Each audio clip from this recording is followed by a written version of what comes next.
Convención de ASI España 2016. El poder que mueve el mundo. Amor, transformación, motivación, servicio. En el área de familia y pareja, Miguel Ángel Núñez, autor de 53 libros, conferenciante internacional y profesor. Vamos a hablar del amor es una decisión. Y hablar de este tema es un tanto complejo porque vivimos en una cultura donde de lo que menos hablamos es de vincular el amor con la decisión. Normalmente nosotros que somos de la cultura del Romeo y Julieta de Shakespeare, hablamos del amor de un sentimiento, y si para eso le agregamos las telenovelas españolas, las mexicanas, venezolanas y otras, el amor es un verdadero caos. Y la mayoría se ha educado y ha construido su visión del amor a partir de esas concepciones. Es el título de mi último libro que salió el viernes, y no alcancé a traerlo porque salió el viernes, y ya cuando estaba acá me habían dicho que ya estaba listo. Y es un tema complejo porque hay que romper tabúes y romper mitos en relación con esta situación. Rainer Maria Rilke, que para los que nos gusta la poesía es uno de los hitos de la poesía contemporánea, escribió alguna vez que un ser humano ame a otro es tal vez la más difícil de todas nuestras tareas, la definitiva, la prueba y demostración última, el trabajo para el cual todos los demás son solo una preparación. Es complicado amar a los seres humanos. Es complicado que nos amen a nosotros. Es difícil amar a una persona. Y la Biblia nos pone en situaciones más complicadas, porque no solamente nos pide que amemos a personas que conocemos, también nos pide la Biblia que amemos a los enemigos, lo cual nos pone en una situación mucho más compleja. Por lo tanto, hablar de amor y hablar de lo que vamos a hablar hoy no tiene absolutamente nada que ver con sentimientos. La primera pregunta que uno se hace en este contexto es, ¿qué es amar?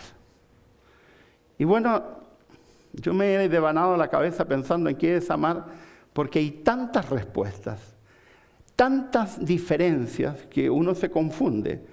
Y la respuesta que yo suelo dar ahora depende a quién le preguntes. Y tendrás una definición sobre amor. Si vamos a los más antiguos y le preguntamos al pobrecito de Platón, que lo pasó re mal en su vida, el pobre, él decía que el amor era simplemente una pasión que enceguece.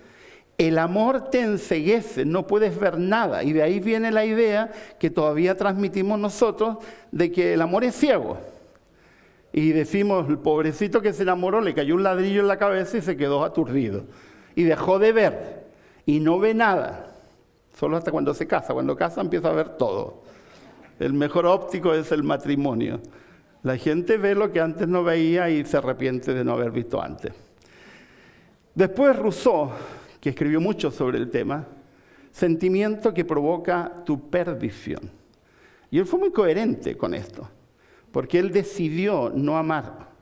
Decidió no amar a la esposa o a la compañera, decidió no amar a los hijos, por eso que entregó a todos sus hijos en orfanatos cuando nacieron, porque el amor era simplemente un sentimiento tan arrollador que finalmente te iba a hacer perder. Más después venimos a Shakespeare, que es uno de los que más ha complicado la existencia del mundo occidental, con su famoso Romeo y Julieta. Es un sentimiento peligroso. Claro, todos los Romeos terminan muertos y las Julietas también. Porque esa es la idea que termina transmitiendo finalmente Shakespeare. El amor es peligroso, enamorarse es peligroso. Y cuando uno lee los diarios y escucha la noticia, se mataron por amor. Amor pasional los llevó a la muerte. Uno dice, qué tontería. Que algún joven quiera enamorarse y enamorar en esas condiciones es verdaderamente un hito. Más contemporáneo, Jean-Paul Sartre, quien fue muy coherente también, filósofo francés, el amor es una gran confusión. Por eso que, habiendo sido su compañera Simone de Beauvoir durante prácticamente toda su vida, vivieron toda su vida separados, cada uno haciendo independiente sus vidas, porque el amor es una gran confusión. Así que no importa a quién lean, si ustedes leen la literatura que habla sobre el amor, podríamos seguir agregando una cantidad de títulos, los hombres son de Marte, las mujeres son de Venus, que es otra estupidez porque es un libro absolutamente absurdo, que estereotipa finalmente la relación del varón y la mujer. Y si seguimos hasta autores contemporáneos, yo estoy leyendo uno que me rasco la cabeza y digo, este hombre no aprendió nada, no leyó nada, porque estamos viviendo una época donde cada vez es más confuso amar. Y llegamos a esta respuesta. Elena G. de White escribe en un libro que se llama Ministerio de Curación, luego es transcrito en Mensaje para los Jóvenes. El amor es un principio opuesto al sentimiento. O sea que el amor no tiene nada que ver con sentimientos. Y la gente dice, pero es que yo siento. Claro, pero eso no tiene nada que ver con amor, eso es sentimiento. Sentir es normal, pero amar es una cosa distinta. No es sentimiento, es un principio. Es decir, hay dos maneras de entender, por lo tanto, el amor. Como un sentimiento, como se ha entendido tradicionalmente. Ustedes van a cualquier diccionario español, empezando por el de la Real Lengua Española, y van a definir el amor siempre como pasión o como sentimiento. Porque es la manera típica en cómo lo entendemos. Se escucha en cualquier música popular, escucha en cualquier concepto popular, y siempre está asociado al sentimiento, a la emoción, a la pasión. Nadie habla del amor como principio, porque no lo entendemos como principio. ¿Qué son los sentimientos? ¿Qué es un sentimiento? ¿No tienen sentimiento ustedes? ¿Qué es un sentimiento? Es una emoción, muy bien, ¿qué más? ¿Ah? Es algo pasajero, muy bien. Es una reacción irracional. Nadie dice, dentro de 2 segundos comienzo a enojarme. ¿Se han estado golpeando ustedes con un martillo, un clavo, y el martillo dio con el dedo? ¿Qué dicen? Oh, me he golpeado el dedo. Seguramente en ese momento afloran palabras que ni siquiera ustedes sabían que existían en su cabeza. Y afloran emociones. Y uno le dice al pobre martillo cosas que no tiene que recibir el martillo. El sentimiento es absolutamente irracional. ¿Les cae mal a alguna persona a ustedes?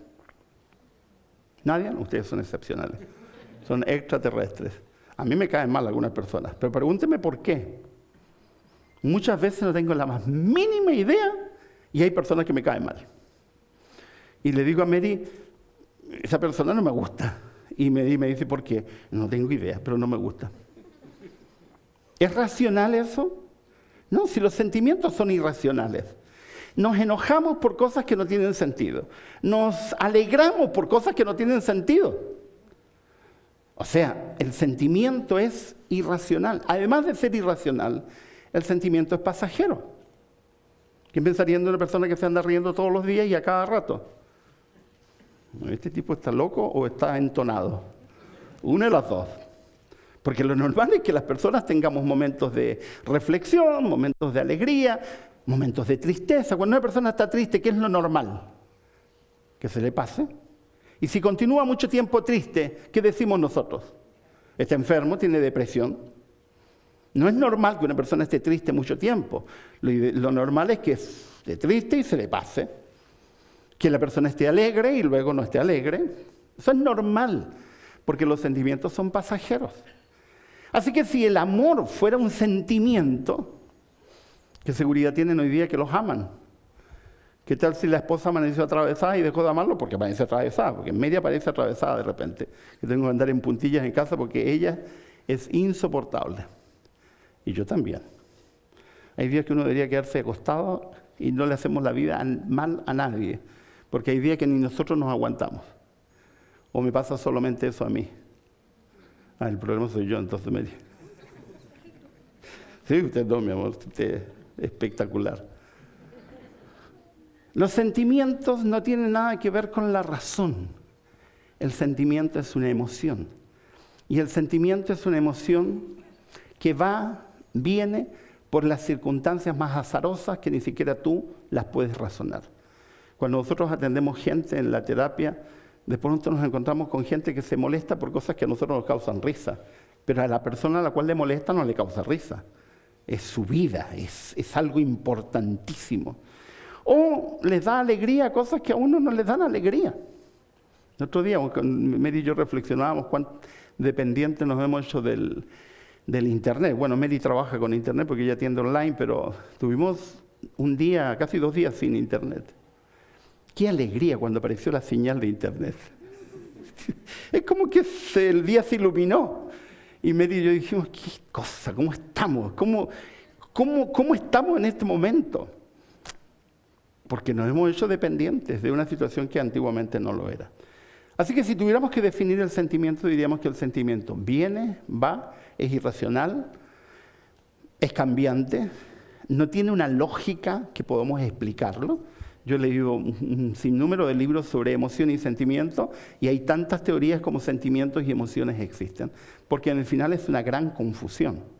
¿Por qué? Porque los seres humanos somos distintos. Ahora, en contrapartida, ¿qué es un principio? ¿Qué es un principio? ¿Ah? Sí, está vinculado con convicción, pero está vinculado con algo más. Es algo permanente, muy bien. Es lo contrario a lo cambiante. El sentimiento viene y va, pero el principio no, el principio es estable. ¿Este edificio sobre qué está construido?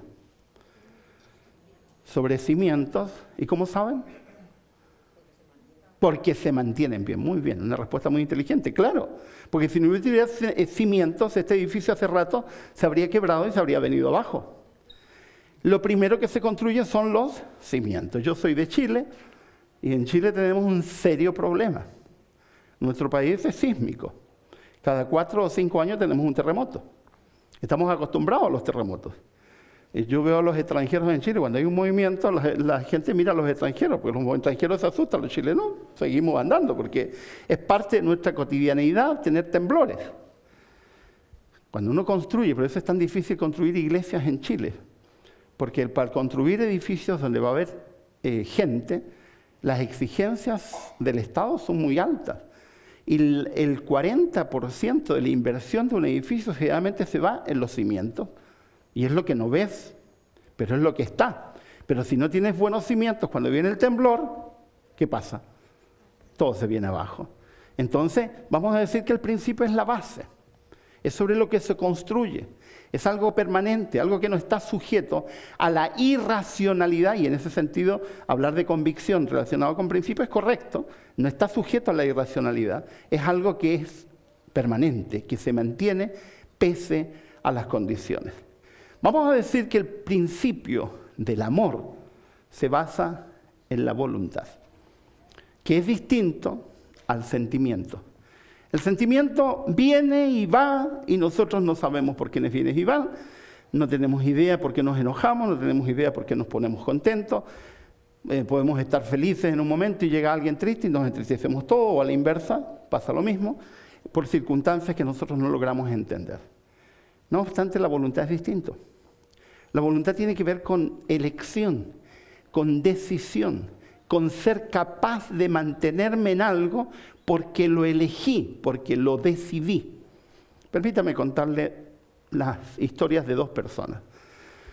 Desde hace años yo vengo acompañando a escritores para que escriban libros. Yo creo mucho en escribir, soy escritor, pero también me gusta mucho apoyar a otras personas porque creo que los adventistas tenemos muy pocos escritores. Por eso me animé tanto cuando supe que venía Ty Gibson, porque me gusta mucho como escritor.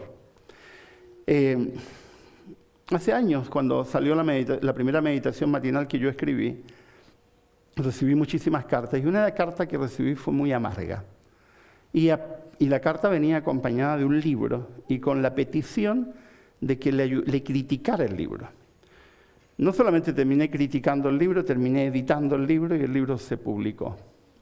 Un hermano adventista, ingeniero, iba en su vehículo en la carretera, manejando en la noche, un día de lluvia en Venezuela, es un lugar que llueve mucho, y el vehículo derrapó y se dio vuelta de campana, 4 vueltas dio el vehículo, y él se quebró la cervical y quedó paralítico del cuello hacia abajo.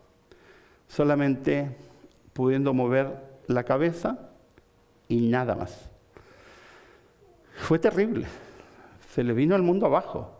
Y si ustedes imaginan qué sentirían en ese instante de quedar absolutamente inmovilizados, dependientes absolutamente de otra persona, es una situación terrible. Y mientras yo leía su historia, lo primero que pensé, ¿y cómo escribió este hombre?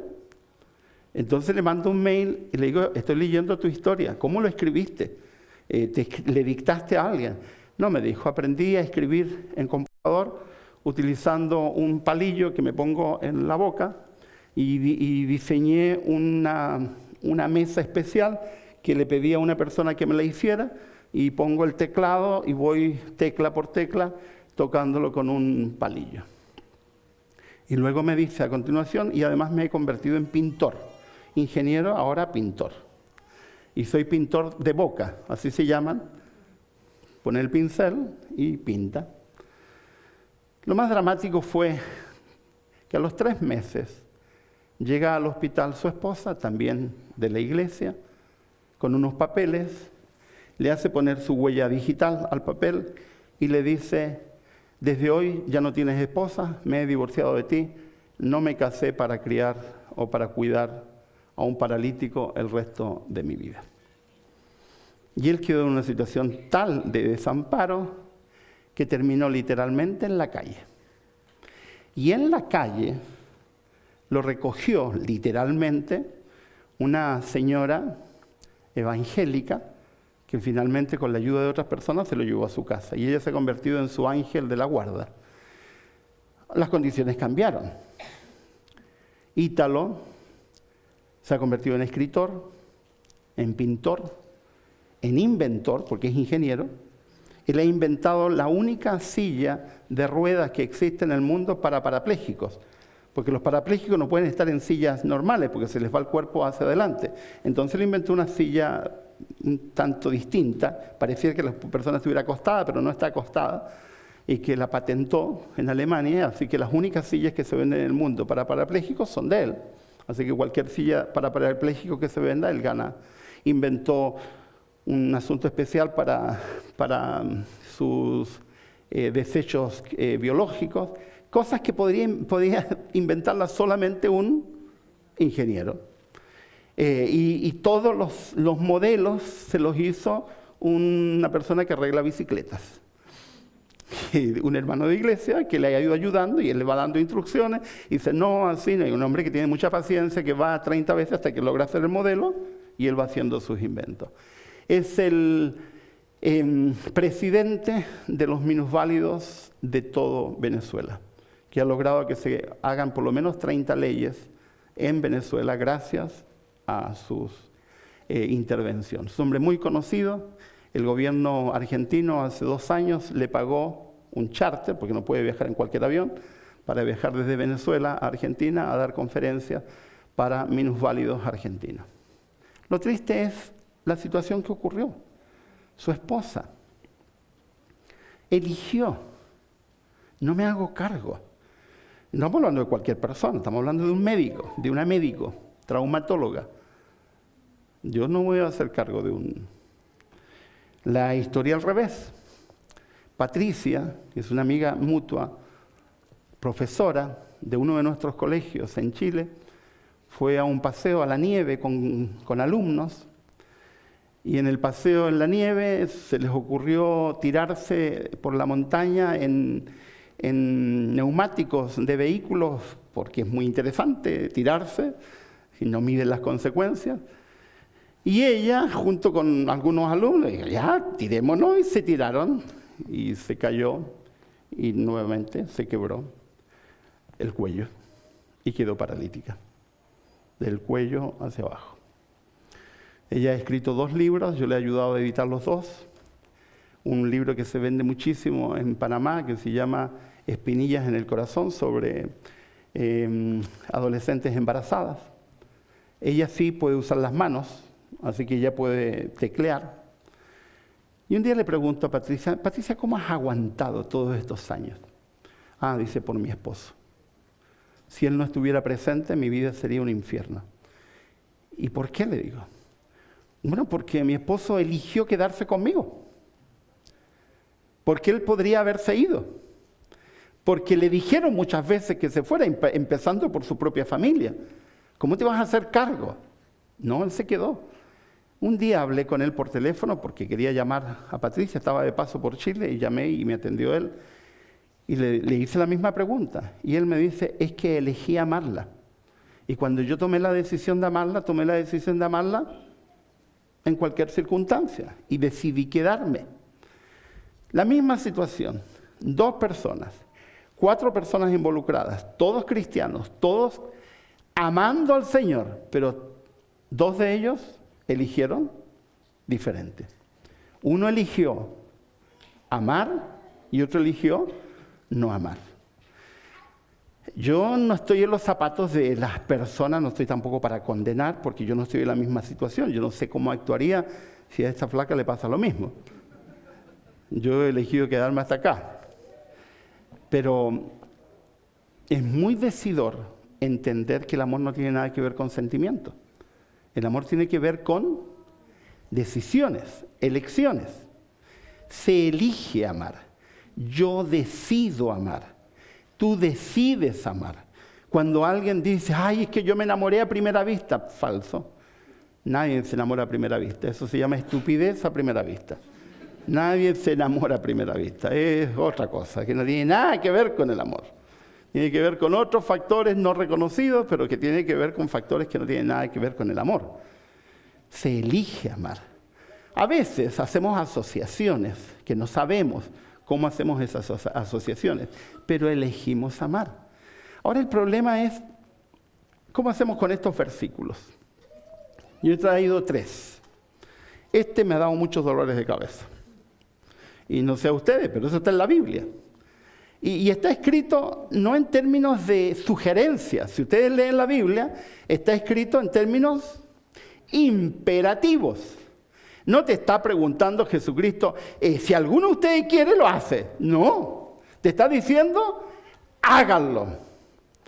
Amen a sus enemigos y oren por quienes los persiguen. ¿Cómo haces para amar a alguien que es tu enemigo? ¿Cómo haces para amar a alguien que te daña? ¿Cómo haces para amar a alguien que te ha intentado destruir? Yo soy especialista en violencia doméstica, una especialidad que yo no busqué y que al final con los años hemos terminado siendo especialistas. Y nos toca atender a mucha gente. 90% de mujeres y un 10% de varones que aunque le aprieten el cuello nunca reconocerían que son golpeados. Pero es un porcentaje que tenemos. Hay muchas maneras de golpear. Las mujeres golpean con la lengua. Y hay cómo golpean. Algunas tienen lengua de víbora. Que si se muerden la lengua, se mueren. Porque se envenenan. Porque el maltrato de la mujer hacia el varón generalmente es psicológico-emocional. Por razones obvias. No se van a poner a boxear. Amen a sus enemigos. ¿Por qué está diciendo eso Jesús? No te está diciendo la Biblia que te tiene que gustar tu enemigo. Porque eso tiene que ver con sentimientos. No te puede gustar a alguien que te está haciendo daño. Si alguien viniera y maltratara a mi esposa, o maltratara a mis hijos, o maltratara a mi nieto, yo no podría tener sentimientos positivos frente a esa persona. Así que aquí no es sentimiento, nunca ha sido sentimiento. Porque si fuera por sentimiento, ninguno de nosotros sería capaz de amar a su enemigo. Por lo tanto, ¿de qué está hablando Jesús? No está hablando de sentimientos. Eso lo habla Shakespeare, Rousseau, Platón, Sartre. Individuos que nunca entendieron nada sobre el amor. Lo que Jesús está hablando es de elección. Ahora, ¿cómo amas a tu enemigo? ¿Cómo amas a alguien que te ha maltratado? ¿Cómo amas a alguien que te ha dañado? Hace algunos años conocí a un empresario con mucho dinero y nos invitó a cenar. Y cuando estábamos en la cena dice, yo siempre he tenido dinero. Estuve en la bancarrota y estuve abajo, pero perdí todo. ¿Y qué pasó? Y mi amigo, mi socio, me estafó.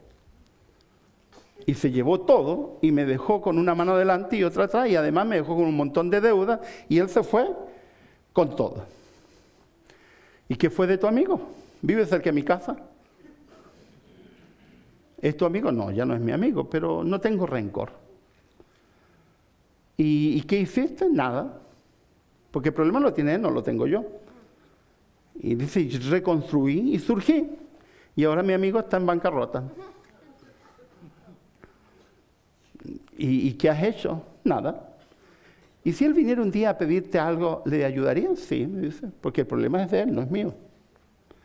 Lo vi con tanta paz que yo terminé inspirado y le dije, yo no sé si sería capaz de hacer eso. Yo tampoco lo sabía hasta que pasó.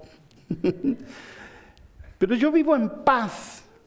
Y de eso se trata el amar al enemigo, vivir en paz. En Chile y Argentina existe una frase que han creado que lo crearon en Argentina, las madres de presos desaparecidos, y que luego lo imitaron los chilenos. Ni perdón, ni olvido. Y yo creo que se han puesto una cadena al cuello. Porque si no hay perdón y no hay olvido, hay esclavitud para el resto de la vida. Hay una película que ganó el Oscar a la película extranjera más importante hace un par de años, una película argentina, que hicieron una pésima copia a los norteamericanos, porque, con perdón de Times, ellos hacen pésimas copias. Una película sobre los ojos, y cuenta la historia de un hombre que su esposa fue asesinada. Y él comienza todo un proceso para intentar descubrir quién asesinó a su esposa. Y finalmente dan con el asesino de su esposa, pero justo toca un fiscal corrupto y convierte al asesino en un ayudante de él, y finalmente el hombre termina suelto. Y el abogado que había tratado el caso, a los años después, ya jubilado, decide buscar a este hombre que habían matado a su esposa.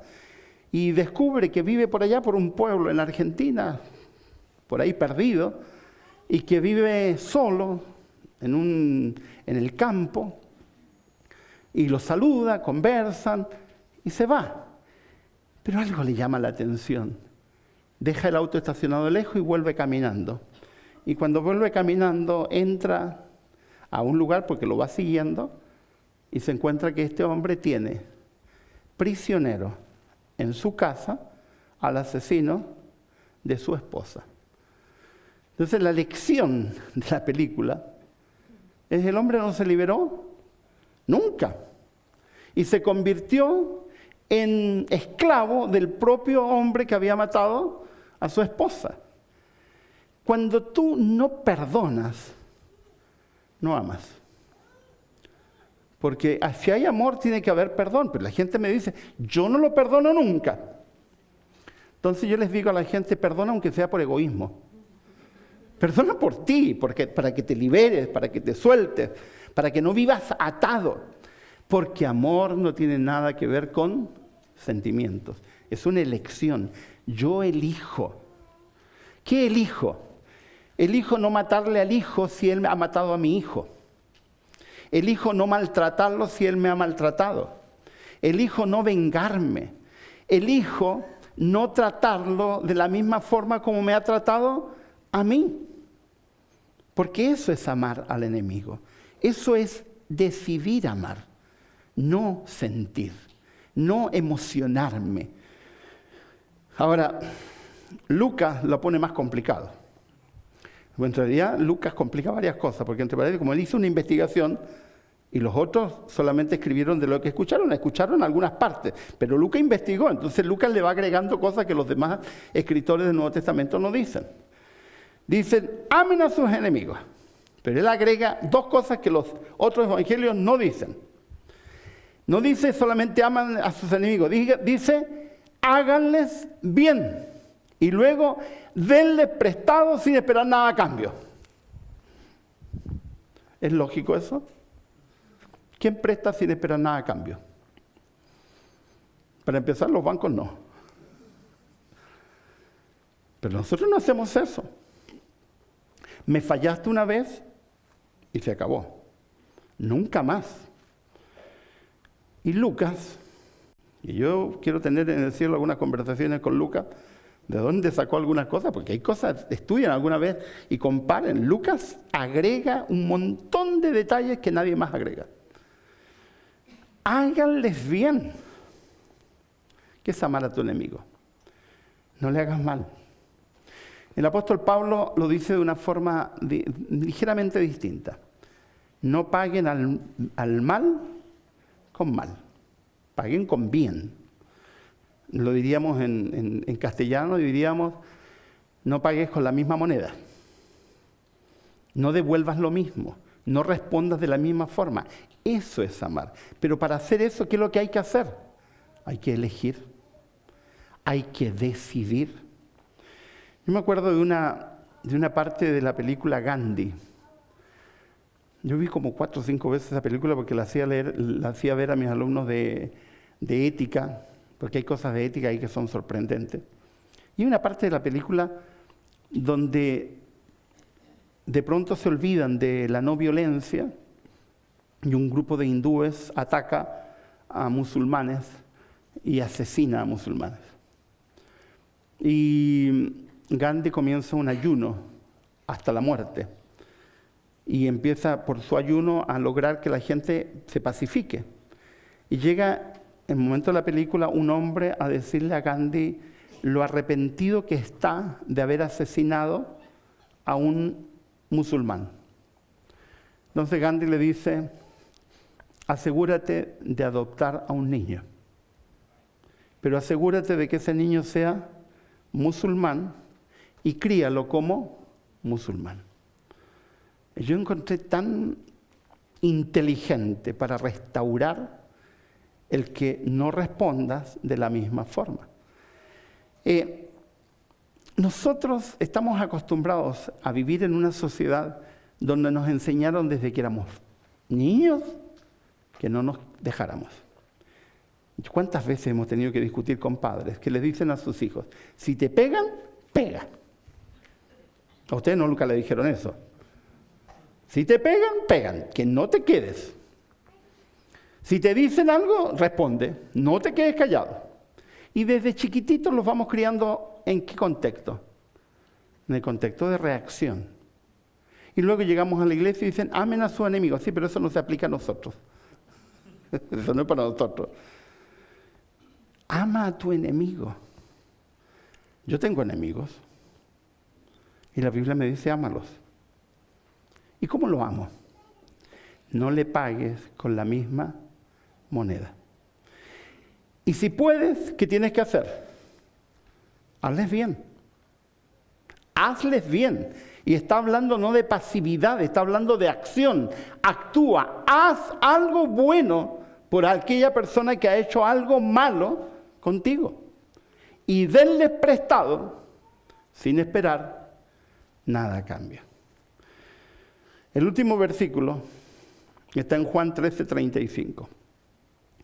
De este modo todos sabrán que son mis discípulos si van a la iglesia todos los sábados, si dan el diezmo. ¿Sí? No. La gente no lee la Biblia. No la lee. Hay muchos adventistas que tampoco la leen. Hay gente que no abre la palabra.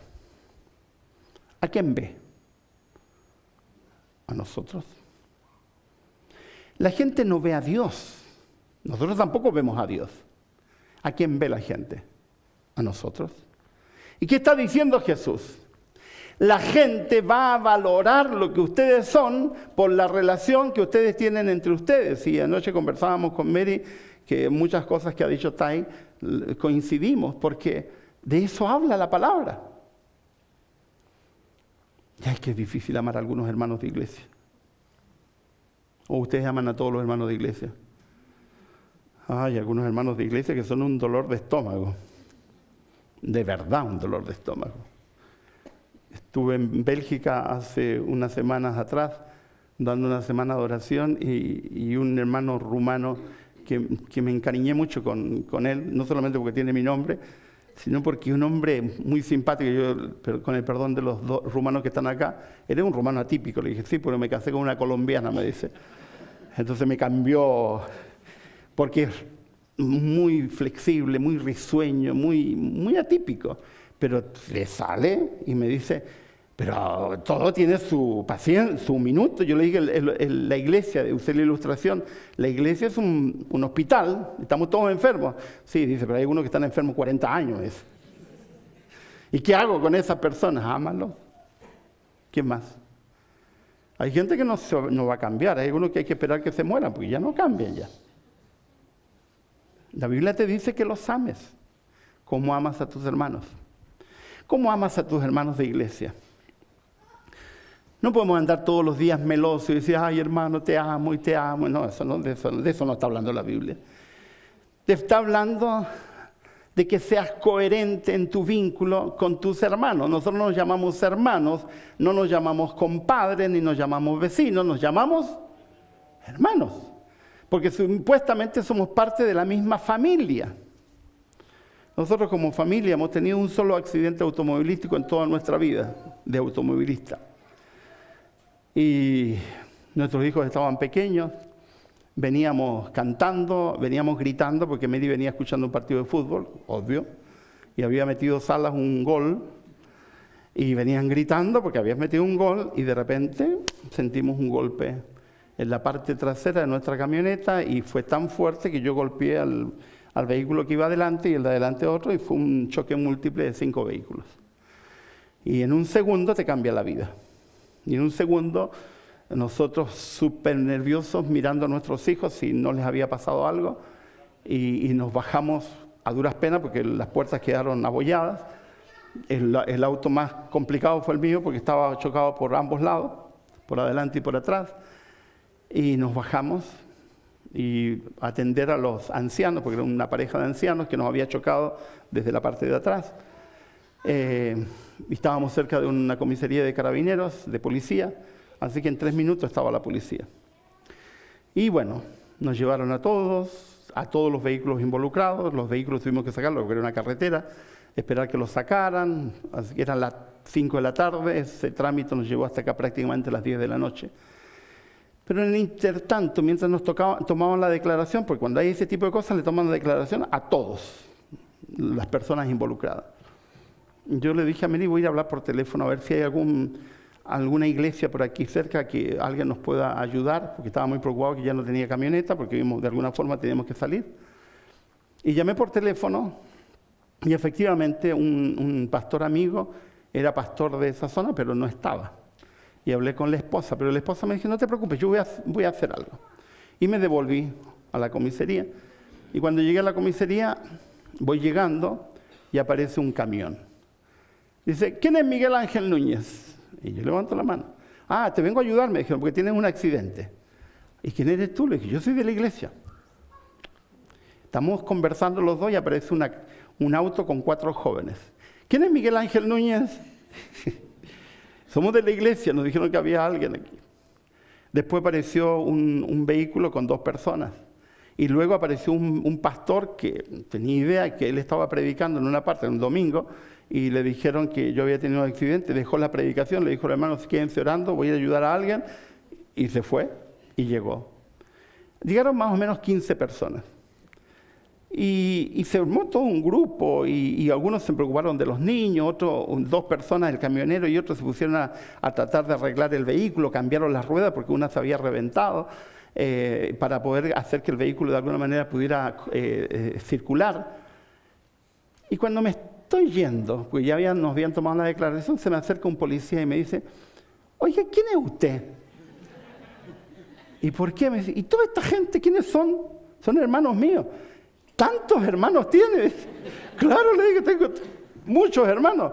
¿Y de cuándo son? No tengo idea. Le dije, recién los acabo de conocer, pero son todos hermanos míos. Qué sensación más agradable. Nunca en mi vida con Mary nos hemos sentido tan acogidos. Después nos fuimos a un lugar donde había un grupo pequeño que habían estado orando, les dieron unos regalos a Mary y a Alexis, nos hicieron sentir tan acogidos. Nos llevaron a una casa donde nos alojamos porque ya el vehículo no podía circular. Eso observa el mundo. A la gente no le interesa la doctrina, no ve la doctrina. La gente no le interesa la teología, no le interesa la teoría de la fe. ¿Qué es lo que a la gente le interesa? ¿Qué es lo que ve? El vínculo, la relación. Si ve la forma como nos tratamos, eso es lo que impresiona. De eso voy a hablar un poco más mañana. Fíjense, cuando amamos a nuestros enemigos, cuando amamos, elegimos pagar bien por mal. Eso no es emocional, eso es racional, eso tiene que ver con la voluntad. Elijo pagar bien por mal. Elijo perdonar. La palabra perdón en la Biblia, la que se usa en griego, es una palabra que debería traducirse soltar. Pero como no tiene mucho sentido para nosotros, le ponen perdonar. Pero la palabra soltar tiene mucho sentido. Se refiere a dejar ir. Y se refería a un palo o a un tronco que cae al agua y que tú no lo puedes volver. Entonces, ¿qué tienes que hacer? Déjalo ir. Entonces, libérate. De eso se trata el perdón. Libérate. Déjalo ir. Porque de otra manera te quedas atado. Elegimos no responder con la misma moneda. Elijo no pagar de la misma forma. Ese empresario que yo conocí, que vive en paz, que logró reconstruir toda su empresa, que no tiene rencor. ¿Qué eligió? No eligió pagar con la misma moneda. Elegimos vivir en paz. Cuando yo elijo amar, elijo vivir en paz. Las personas que no aman eligen todo lo contrario. Eligen vivir permanentemente amargados, eligen vivir enfermos, eligen vivir en circunstancias que no tienen lógica. Elegimos no guardar rencor. El rencor enferma. Y el rencor es tan absurdo que es como tomarte un vaso de veneno creyendo que le va a dañar al otro cuando te daña a ti. Lo cual es absurdo. Porque el único que se enferma con el rencor es el que tiene rencor, no el otro. Las otras personas viven felices. A mí me ha tocado atender a gente que se ha divorciado y viven con una vena amargados por el otro que ya rehizo su vida. ¿Para qué? ¿Por qué?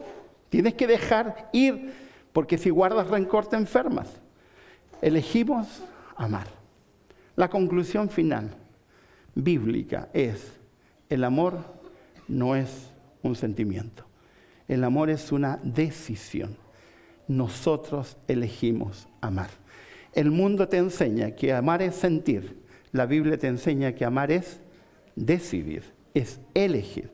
Entonces tú debes elegir si quieres creer algo que es falso, que finalmente tiene pésimas consecuencias, o decides creer algo que finalmente te va a restaurar, te va a construir, te va a hacer vivir en paz, que es elegir amar con todas las condiciones de lo que hemos enseñado y transmitido. Que Dios les bendiga, que el Señor les acompañe y nos guíe a todos nosotros para vivir relaciones sanas y para vivir eligiendo amar. Que Dios nos bendiga a todos.